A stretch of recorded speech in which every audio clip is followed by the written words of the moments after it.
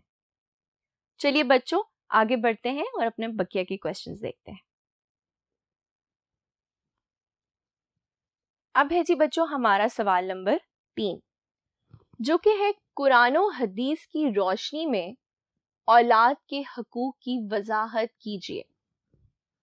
تو جیسے بچوں والدین کے حقوق ہیں ویسے ہی اولاد کے بھی حقوق ہیں۔ چلیے اس کا جواب پڑھتے ہیں۔ والدین کو چاہیے کہ وہ اولاد کی پرورش اور ان کی تعلیم و تربیت اچھے انداز میں کریں۔ یہ والدین پہ فرض ہے کہ وہ اپنی اولاد کی پرورش بہت اچھے طریقے سے کریں، ان کو صحیح اور غلط کی پہچان بتائیں، ان کو اچھائی اور برائی میں فرق بتائیں، اور اپنی استطاعت کے مطابق ان کو جتنی تعلیم دے سکیں ان کو تعلیم فراہم کریں۔ بیٹے اور بیٹی میں کسی قسم کا فرق نہ کریں۔ اللہ تعالیٰ فرماتے ہیں کہ بیٹے اور بیٹی میں فرق نہ کرنا۔ یہ مت سمجھنا کہ اگر بیٹا ہے تو آپ کی بیٹی سے اوپر ہے۔ ان دونوں میں ایک جیسی محبت، ایک جیسا پیار رکھیں۔ حضور صلی اللہ علیہ وآلہ وسلم کا ارشاد ہے، جب بچہ 7 سال کا ہو جائے تو اسے نماز کا پابند بناؤ، اور جب 10 سال کا ہو جائے تو نماز نہ پڑھنے پر اسے سزا دو۔ ہمارے پیارے نبی کا فرمان ہے کہ جب بچے 7 سال کے ہو جائیں تو ان کو نماز کا پابند بنانا چاہیے، ان کو بتانا چاہیے کہ نماز کتنی ضروری ہے۔ اور قیامت کے دن سب سے پہلا سوال کس کا ہوگا بچوں؟ نماز کا۔ اور ہمارے پیارے نبی نے یہ بھی کہا ہے کہ بچہ جب 10 سال کا ہو جائے اور وہ نماز نہ پڑھے تو والدین کو اجازت ہے کہ وہ اپنے بچوں کو سزا دیں، کیونکہ نماز بہت ضروری ہے۔ اچھی تربیت اولاد کا حق ہے، کیونکہ قیامت کے دن اللہ تعالیٰ اس بارے میں سوال کرے گا۔ اگر والدین اپنے بچوں کی اچھی تربیت نہیں کریں گے، ان کو صحیح غلط کی پہچان نہیں بتائیں گے، اچھائی اور برائی میں فرق نہیں بتائیں گے، تو قیامت کے دن اللہ تعالیٰ ان سے یہ سوال ضرور کرے گا کہ جب تمہیں اچھائی اور برائی میں فرق پتہ تھا، غلط اور صحیح کا پتہ تھا، تو تم نے یہ تربیت اپنی اولاد کو کیوں نہیں دی؟ ارشاد باری تعالیٰ ہے، اے لوگو اپنے آپ کو اور گھر والوں کو دوزخ کی آگ سے بچاؤ۔ اس سے مراد ہے اپنے گھر والوں کو دوزخ کی آگ سے اسی صورت میں بچایا جا سکتا ہے جب ہم اپنی اولاد کی، چلیے بچوں بقیے کے جواب کے لیے ہم آگے بڑھتے ہیں۔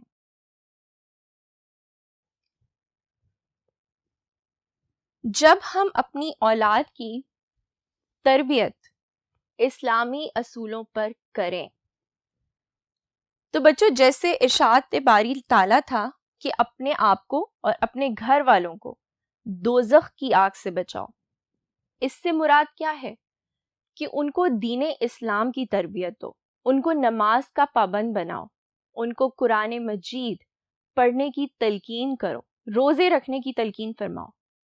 تو یہ ساری وہ باتیں ہیں بچوں جو ماں باپ پہ فرض ہیں کہ وہ اولاد کی تربیت اسلامی اصولوں پر کریں۔ استطاعت کے مطابق ان کے خوراک اور لباس کا انتظام کریں۔ ضروری نہیں ہے بچوں کہ اگر والدین جو چیز افورڈ نہ کر سکتے ہوں بچوں کو اس سے بڑھ چڑھ کر کھلائیں پلائیں، نہیں، جتنی استطاعت ہو، جتنا افورڈ کر سکیں بچوں کو اچھی تعلیم دیں، اچھی خوراک دیں، اچھا پہننا سکھائیں، اوڑھنا سکھائیں، ان کی ہر کامیابی پر ان کی حوصلہ افزائی کریں. پھر وہ کسی بھی فن میں ماہر ہوں، چاہے وہ کسی قسم کا کھیل ہو، چاہے وہ آرٹس ہو، چاہے وہ پڑھائی ہو، ہمیشہ ان کی حوصلہ افزائی کریں اور ان سے ایسا سلوک نہ کریں جس سے ان کی تذلیل ہو. اور کوشش کریں کہ کسی کے سامنے اپنے بچوں کو نیچا نہیں دکھائیں، ان کی حوصلہ افزائی کریں، اور اگر وہ کوئی بات غلط کرتے بھی ہیں تو ان کو پیار سے سمجھائیں، ان کو یہ بتائیں کہ بیٹے یا بیٹی یہ چیز غلط ہے اور ہمیں اس کو کیسے ٹھیک کرنا ہے، کیونکہ یہ والدین پہ فرض ہے اور ہر والدین کو یہ کوشش کرنی چاہیے کہ اپنے بچوں کی تذلیل نہ کریں، کیونکہ اس سے کانفیڈنس لیول کم ہوتا ہے اور بچہ اپنے اندر کانفیڈنس کم محسوس کرتا ہے. اب دیکھتے ہیں جی سوال نمبر 4. اسلام اساتذہ کے ادب و احترام کرنے کا حکم کیوں دیتا ہے؟ چلیے بچوں اس کا جواب پڑھتے ہیں. اسلام اساتذہ کے ادب و احترام کا حکم اس لیے دیتا ہے کیونکہ انسان کا سب سے بڑا معلم اللہ تعالی خود ہے. تو جب انسان کا سب سے بڑا معلم ہمارا خالق ہے، ہمارا رب ہے، ہمارے اللہ تعالیٰ ہیں، تو کیوں نہیں ہر انسان کا یہ فرض ہے کہ وہ اپنے استاد کا احترام کرے، اس کا ادب کرے. اس نے جبرائیل کے ذریعے آپ صلی اللہ علیہ وآلہ وسلم کو قرآن اور اخلاق و ادب کی تعلیم دی، اور آپ صلی اللہ علیہ وآلہ وسلم نے یہ تعلیم امت کو دی. جو تعلیم ہمارے خالق نے، ہمارے رب نے، اللہ تعالیٰ نے آپ صلی اللہ علیہ وآلہ وسلم کو دی، انہوں نے وہ تعلیم، وہ ادب و احترام، وہ تمام تعلیم اپنی امت کو پہنچائی، جس سے ہمیں پتہ چلا کہ ہمارا دین، دین اسلام کتنا خوبصورت دین ہے. والدین بچوں کو پالتے ہیں اور استاد ان کی روحانی تربیت کرتے ہیں. اسی لیے استاد کو کہتے ہیں روحانی باپ، اور جو استانی ہوتی ہے اس کو کہتے ہیں روحانی ماں. وہ بچوں کو تعلیم کے زیور سے آراستہ کرتے ہیں، کیونکہ وہ بچوں کو تعلیم دیتے ہیں. جب آپ کلاس میں جاتے ہیں تو آپ کے پیرنٹس تو نہیں آتے نا آپ کو پڑھانے، وہاں کون ہوتا ہے؟ ٹیچر ہوتی ہیں یا ٹیچر ہوتے ہیں. ان کے اخلاق سنوارتے اور زندگی گزارنے کے ادب سکھاتے ہیں. وہ آپ کو بتاتے ہیں کہ آپ نے کس طریقے سے بات کرنی ہے. آپ نے اگر کسی کو تھینک یو بولنا ہے تو کب بولنا ہے، آپ نے کسی کو سوری بولنا ہے تو کب بولنا ہے. چلیے بچوں اپنے پہلے بورڈ کی طرف چلتے ہیں اور اپنے بقیہ کے سوال دیکھتے ہیں. ہاں جی تو بچوں اب ہے سوال نمبر 5.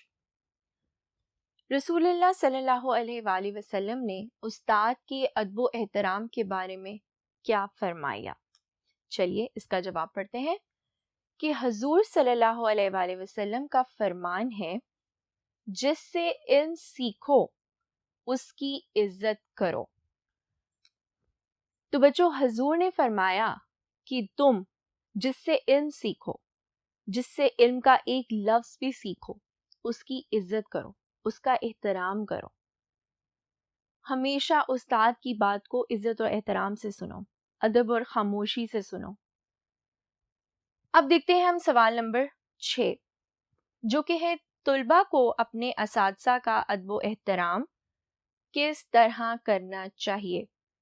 میں امید کرتی ہوں کہ سب بچوں کو پتہ ہے کہ اپنے اساتذہ کا احترام کیسے کرنا چاہیے، ان کا ادب کیسے کرنا چاہیے.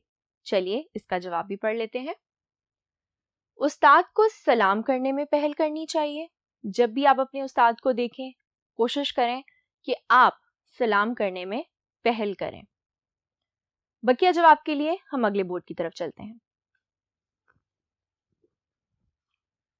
ہاں جی تو بچوں استاد کو سلام کرنے میں پہل کرنی چاہیے.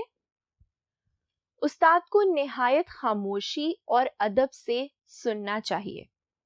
جب بھی استاد کوئی بات کر رہا ہو، کوئی لیکچر ڈیلیور کر رہا ہو، آپ کو کوئی بات سمجھا رہا ہو، تو ان کو ادب و احترام سے سننا چاہیے۔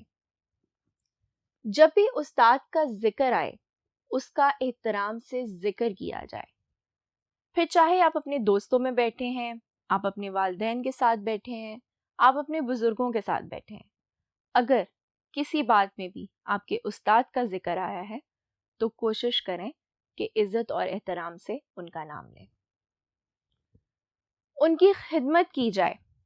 اگر آپ کے استاد کو کوئی پرابلم ہے یا وہ پریشان ہیں تو ان کی خدمت کریں، ان سے پوچھیں کہ ان کو اگر کسی چیز کی مدد کی ضرورت ہو تو، اور ان کے حق میں دعائے خیر کی جائے، کیونکہ استاد آپ کو تعلیم دیتا ہے، آپ کو ادب و احترام سکھاتا ہے، تو ہمیشہ کوشش کریں کہ اپنے استاد کے لیے خیر کی دعا کریں۔ ہمارا آج کا آخری سوال جو کہ ہے سوال نمبر 7، ہمسائے کے حقوق کی کیا اہمیت ہے؟ تو بچوں، ہمسایہ کون ہے؟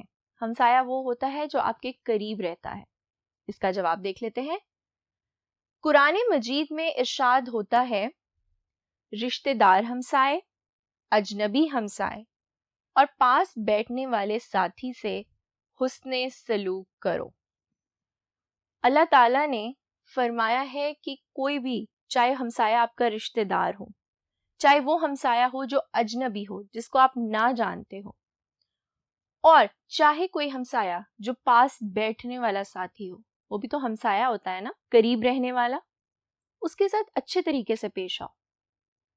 کوشش کرو کہ تمہاری وجہ سے ان کو کسی قسم کی کوئی تکلیف کا سامنا نہ کرنا پڑے، یا تمہاری وجہ سے وہ کسی دکھ میں مبتلا نہ ہو۔ حضور صلی اللہ علیہ وآلہ وسلم کا فرمان ہے، ایسے آدمی کا ایمان کامل نہیں، یعنی ایسے آدمی کا ایمان مکمل نہیں جو خود تو پیٹ بھر کر کھاتا ہو اور اس کا پڑوسی بھوکا سوتا ہو۔ دیکھا بچوں، ہمسائے کے حقوق کے بارے میں کتنی اہمیت ہے کہ آپ خود تو پیٹ بھر کر کھانا کھا کر سوتے ہو، لیکن آپ کو یہ معلوم ہے کہ آپ کے ساتھ رہنے والا، آپ کے قریب رہنے والا، آپ کا ہمسایہ، کیا اس نے پیٹ بھر کے کھانا کھایا ہے؟ کیا وہ کسی مصیبت میں تو نہیں ہے؟ تو ہمارے پیارے رسول نے فرمایا ہے کہ اس انسان کا، اس مسلمان کا تو دین ہی مکمل نہیں ہے، وہ تو سچا مسلمان ہی نہیں ہے اگر اس کو اپنے ہمسائے کے حقوق کے بارے میں علم نہیں ہے۔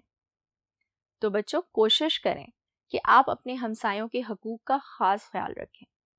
کوشش کریں کہ آپ کی وجہ سے ان کو کسی قسم کی تکلیف نہ ہو۔ اگر کوئی بیمار ہے تو ان کی عیادت کے لیے جائیں۔ ان کے ہاں کوئی خوشی ہے تو ان کی خوشی میں بھی شامل ہوں۔